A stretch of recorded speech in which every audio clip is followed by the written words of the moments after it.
pai e a mãe influenciam muito os filhos na hora de decidir a profissão? É muito grande essa influência, Olga, só que ela não começa lá nos 16, 17 anos, quando se vai prestar um vestibular. Essa influência acontece ao longo da vida. Então, por exemplo, o pai, às vezes, foi omisso ou não se preocupou com a educação do filho por 15 anos. Quando o menino vai para o segundo colegial, aí o pai começa a desesperar, falar, você tem que estudar, você tem que pesquisar, você tem que se interessar.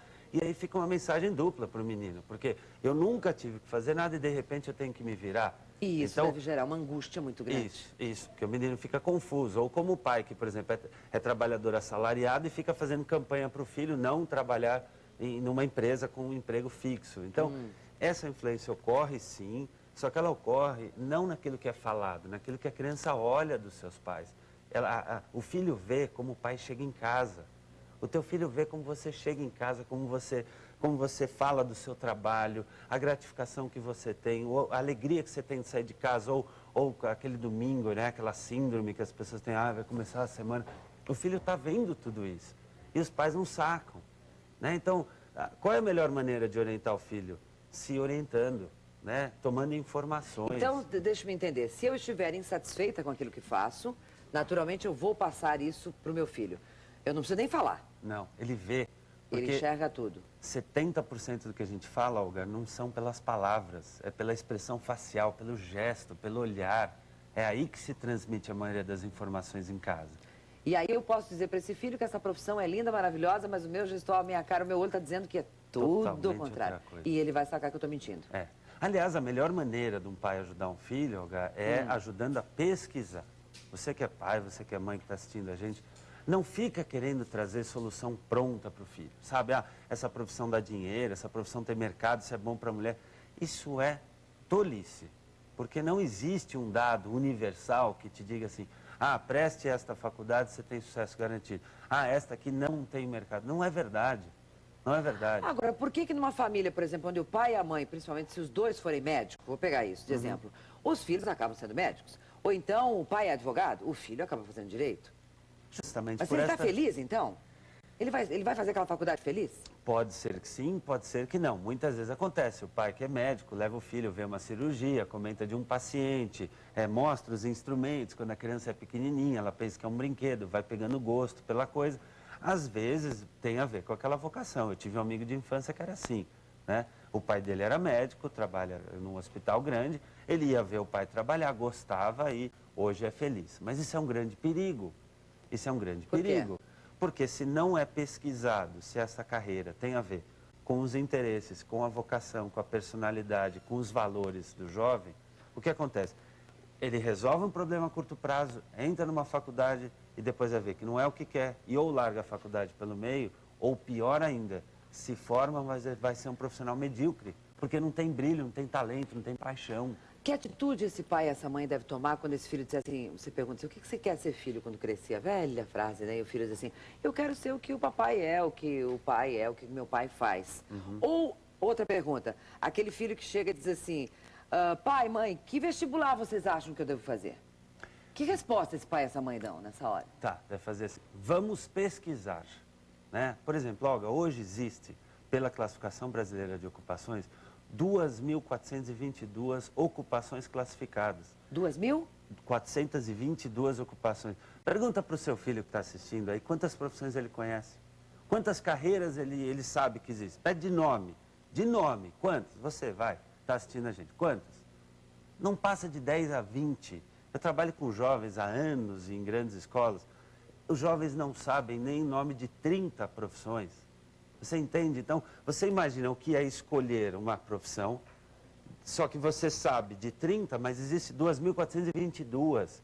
Então, o que tem que ser feito, Olga, é a pesquisa sobre o mercado de trabalho, sobre as profissões existentes e, principalmente, sobre a pessoa, sobre o autoconhecimento.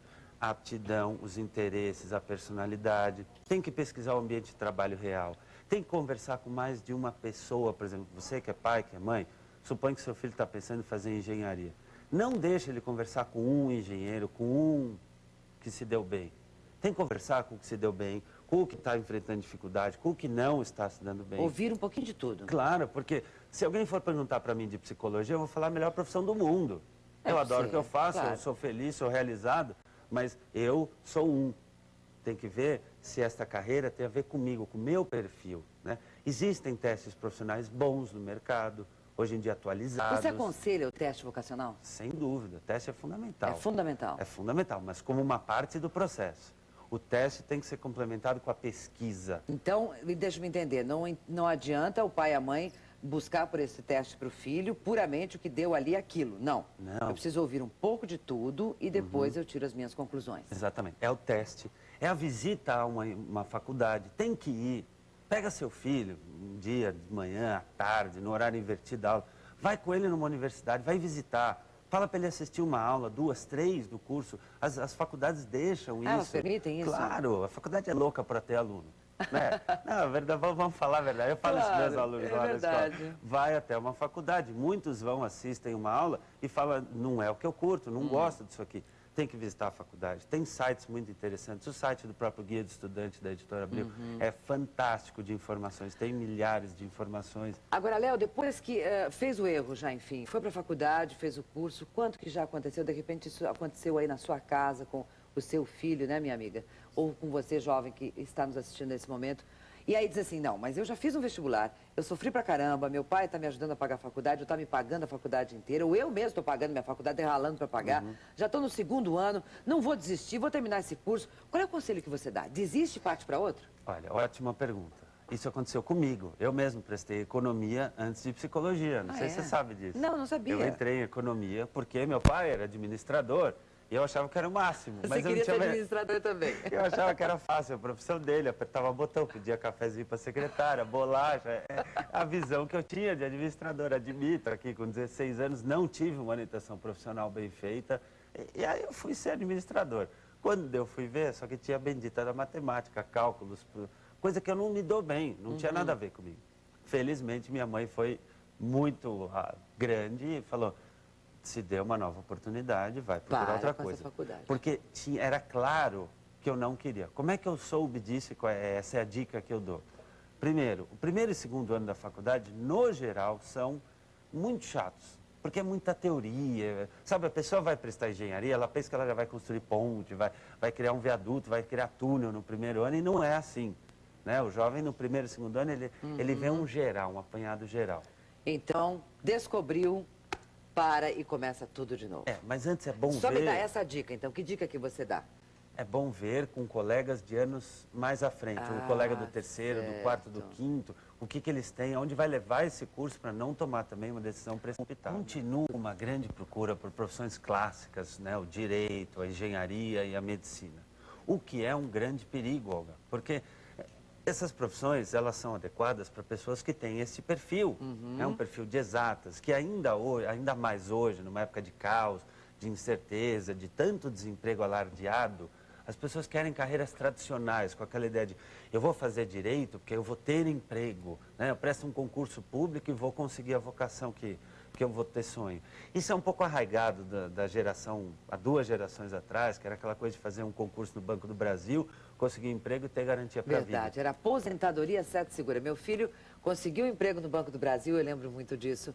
Pronto, posso morrer tranquila. É mais ou menos isso, né? Porque a aposentadoria está garantida, está feliz. Isso mudou muito, né? Muito. Gente? Aliás, essa palavra que você usou, garantia, né? Hoje em dia não tem garantia de nada.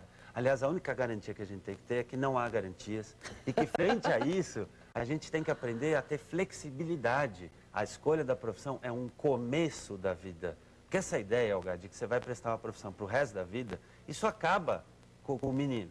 Ele tem lá 17 anos, querendo sonhar, querendo jogar bola, querendo namorar. Sabe aquela idade feliz onde você acredita na vida ainda? E chega alguém e fala assim, você vai ter que escolher uma profissão para o resto da sua vida. Toma cuidado, porque se não for o que você quer, olha, isso não existe. Nada é para o resto da vida. É para o resto da vida enquanto tiver a ver com você. Enquanto tiver legal. Porque hoje em dia o mercado pede a constante atualização. Então você começa com psicologia, depois você faz uma pós em educação, depois você complementa com marketing. Ou para tudo e começa outro...